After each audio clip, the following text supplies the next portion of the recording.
नमस्कार दोस्तों। आज हम बात करेंगे कि कैसे एक नई कंपनी फिर से एक आईपीओ लेकर आ रही है और लोगों के बीच में एक बेहतरीन काम करते हुए लोगों को देखने को मिलेगा। तो ये क्यों आ रहा है, मैं आप बताता चलूँ कि एआई का जिस तरह से डेवलपमेंट हो रहा है और बहुत ज़्यादा इम्प्लीमेंटेशन हो रहा है, उन सारी चीज़ों को देखते हुए आप ऐसा कह सकते हैं कि अब काफ़ी तगड़ी काम करने वाली हैं आईटी कंपनियां, सो दैट आप इसमें एक नया प्लेयर को आते हुए आप देखोगे जो कि खतरनाक तरीके से अपने आप को मार्केट में स्टैब्लिश करने की कोशिश कर रही है। इसके पहले भी इन्होंने अच्छा काम करा है, लेकिन अब ये फुल फ्लेज में इन्होंने आईपीओ लॉन्च करने का डिसीजन ले लिया है। तो आज हम इस कंपनी के बारे में जानेंगे, उसकी क्या स्ट्रैटेजी चल रही है और आगे आकर वो किस तरह से काम करना चाहते हैं, सारी चीज़ों के बारे में हम बात करेंगे। लेकिन इससे पहले, यदि आपने यहाँ तक वीडियो देखा है तो मैं आपको डिस्क्लेमर दे देना चाहता हूँ कि आपका जो ये वीडियो देख रही है एजुकेशनल पर्पस के लिए है। ये कोई भी एडवाइस नहीं है इन्वेस्टमेंट के लिए, या फिर टिप नहीं है इन्वेस्टमेंट के लिए। अपने रिसर्च और एजुकेशन के लिए ये हम लोग वीडियो बनाते हैं। तो चलिए हम बात करेंगे। आज जो कंपनी है ये ऑरेंज टेक्नोलॉजीज लिमिटेड का जो आईपीओ है उसके बारे में बात करेंगे। ये इशू साइज जो है 214.76 करोड़ का अभी ये मार्केट में इन्होंने लेकर आए हैं। और ये बिडिंग जो स्टार्ट है ये 28 अगस्त 2024 से लेकर 23 अगस्त 2024 तक है, जो कि इसकी लिस्टिंग अभी होने वाली है। और जैसे ही इसकी अनाउंसमेंट हुई है तब से इस कंपनी में काफ़ी ज़्यादा हाइप बनी हुई है लोगों में इन्वेस्टमेंट करने के लिए। क्योंकि जब भी कोई आईटी कंपनी आती है तो आपको भी पता है इन्फोसिस और टीसीएस, विप्रो जैसी बड़ी बड़ी कंपनियां जो आज के डेट में मार्केट में एक वेल स्टैब्लिश कंपनियां हैं और आगे जाकर एक आईटी बूम रहने वाला है।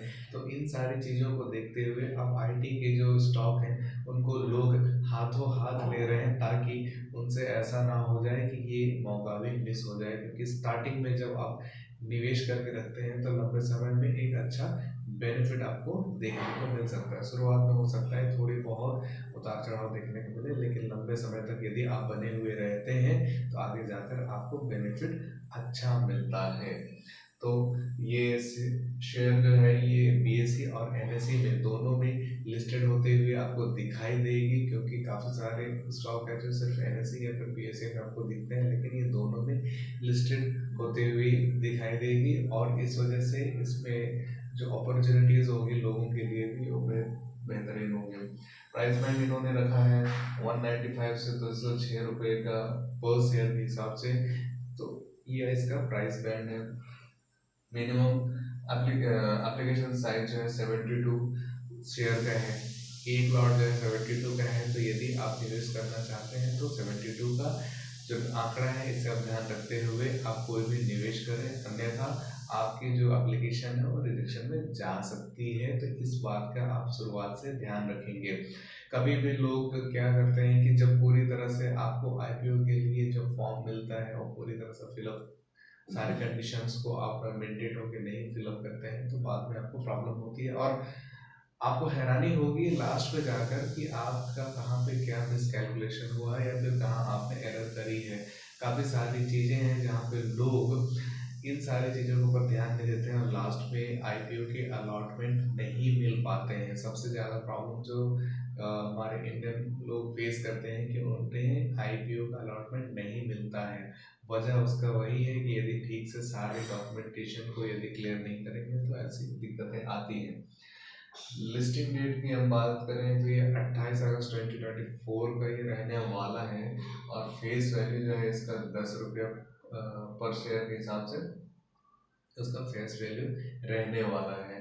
और आईटी सर्विस में एक अच्छा काम करते हुए दिख रहा है। ये महाराष्ट्र बेस्ड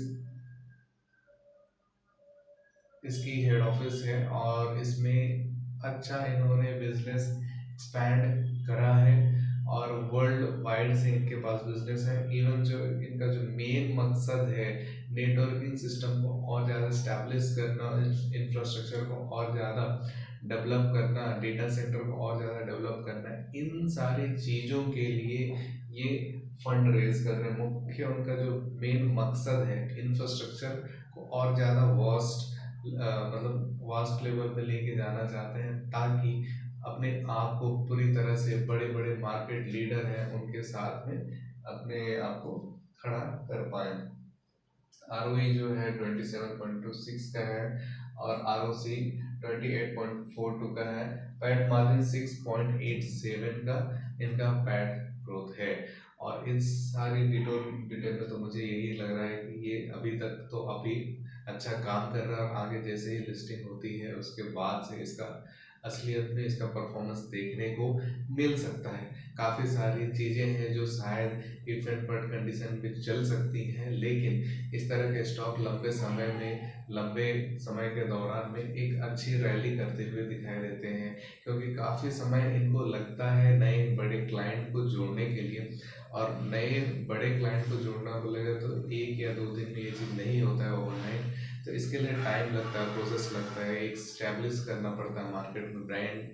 तो धीरे धीरे ये सारी चीज़ें इनके साथ में मर्ज होती चली जाएंगी और इसका बेनिफिट आपको होता हुआ मिलेगा।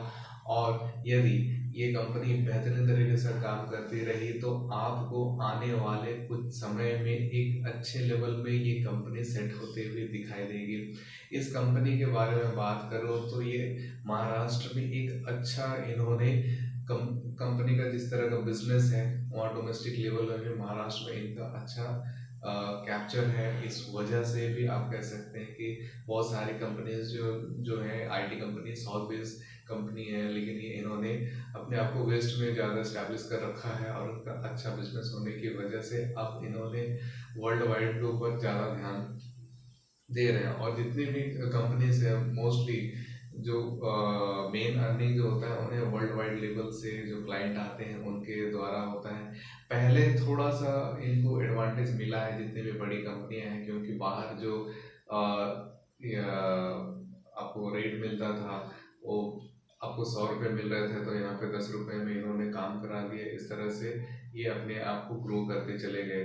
लेकिन अब थोड़ा सा मार्केट में कंपटीशन है और बाहर वाले जो मार्केट है वो भी अब इंडियन मार्केट को जान चुके हैं कि वहाँ पे क्या स्थिति है। तो थोड़ी बहुत वहाँ पे ज़्यादा ही मिलता है, लेकिन यहाँ पे भी बहुत कम करके आप आईटी प्रोफेशनल को अब सैलरी नहीं देते हैं, उन्हें एक अच्छा खासा पे आउट आपको देना पड़ता है। इस वजह से भी थोड़ा से अब मार्केट में कंपटीशन ज़्यादा है। पहले एक था कि यदि आप मार्केट में आईटी की कंपनीज लेकर आ गए, आईपीओ आपने स्टैब्लिश करा दिया, उसके बाद से आप अंधा कमाई कर सकते थे। अब ये सारी चीज़ें धीरे धीरे ख़त्म हो रही हैं, तो अब कंपटीशन ऐसा है कि कंपटीशन में सबको को आकर बराबर का मौका मिल रहा है। इस वजह से लोगों को अब थोड़ा सा स्ट्रगल करना पड़ा। इवन बड़े प्लेयर भी अभी थोड़ा स्ट्रगल करते दिख रहे हैं, लेकिन फेयर प्ले होने से जो छोटे खिलाड़ी हैं वो ज़्यादा अच्छे तरीके से काम कर पाएंगे, क्योंकि बड़े खिलाड़ी कभी भी बड़े टिकट साइज को कैप्चर करने की कोशिश करते हैं, लेकिन वही जब छोटे टिकट होते हैं तो उन सारी चीज़ों को इग्नोर कर दिया जाता है। इन सारी चीज़ों को देखते हुए आप ऐसा कह सकते हैं कि आगे जाकर हमें और ज़्यादा इस कंपनी ऐसे छोटे छोटे कंपनियों की ज़रूरत है जो कि मार्केटों को अच्छा कैप्चर कर पाए, इंडिया में ही नहीं बाहर के दूसरे मार्केट को भी अच्छी तरीके से कैप्चर कर पाए। हम कब तक ऐसे गूगल या फिर फेसबुक एग्जांपल देंगे? हमें भी तक इंडियन स्टार्टअप ऐसा चाहिए जो कि प्रोडक्ट बेस में वो काम करे। अभी तक हमारे कंपनी में जो है, हमारे इंडिया में जो कंपनीज है ये सबसे ज़्यादा सर्विस बेस में काम करती हैं। यदि थोड़ा भी इनको पुश बैक मतलब सपोर्ट मिल जाए तो हो सकता है कि आगे आने वाले कुछ समय में ये प्रोडक्ट बेस में भी काम करते दिखाई देंगे।